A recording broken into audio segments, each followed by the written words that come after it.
Okay folks, I found some boletes, and it just so happens these are edible ones.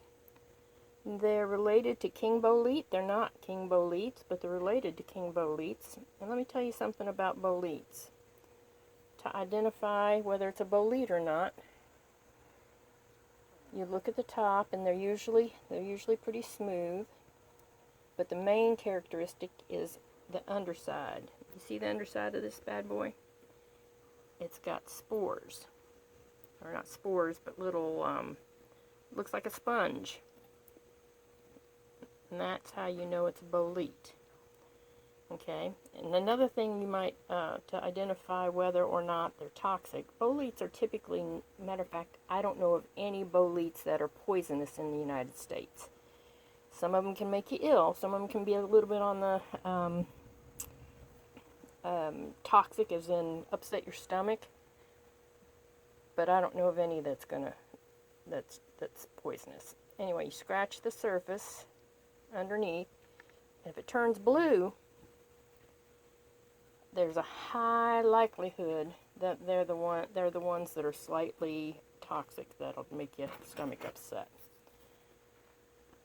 But then do your research, see what you find out about their edibility. Don't just do it.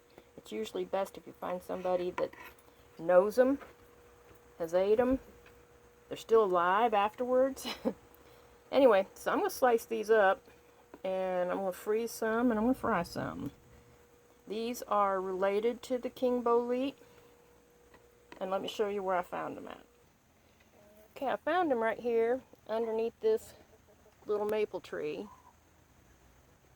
amongst the roots, old roots from that old gum tree. That's an old sweet gum tree. There's also a pine tree right here, but it's primarily on these maple roots. Now here, I'll show you one that I didn't pick. I'm going to let grow bigger. Right here. See it? Isn't that pretty?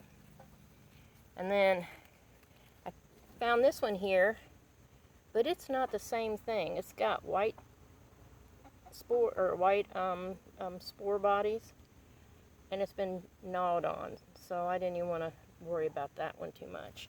Here's a bigger one, and as you can tell, it's been gnawed on too. I'm pretty sure it's a rodent, maybe a chipmunk, but not on that one, so I didn't get it. But I've got another one right there. There's a little one right there. Another one that's been gnawed on right there.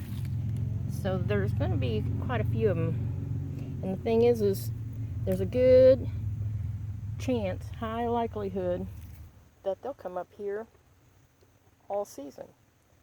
And maybe even next year. So I'm going to remember this and not mess with it too much.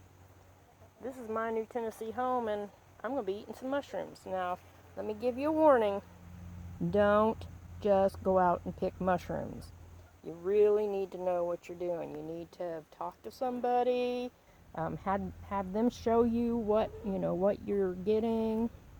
Do your research. A lot of mushrooms, you have to do a spore print to positively identify them. So don't just go on physical identification. Do your due diligence and do your research. Okay, don't take my word for it. Figure it out for yourself. But I'll talk to y'all later.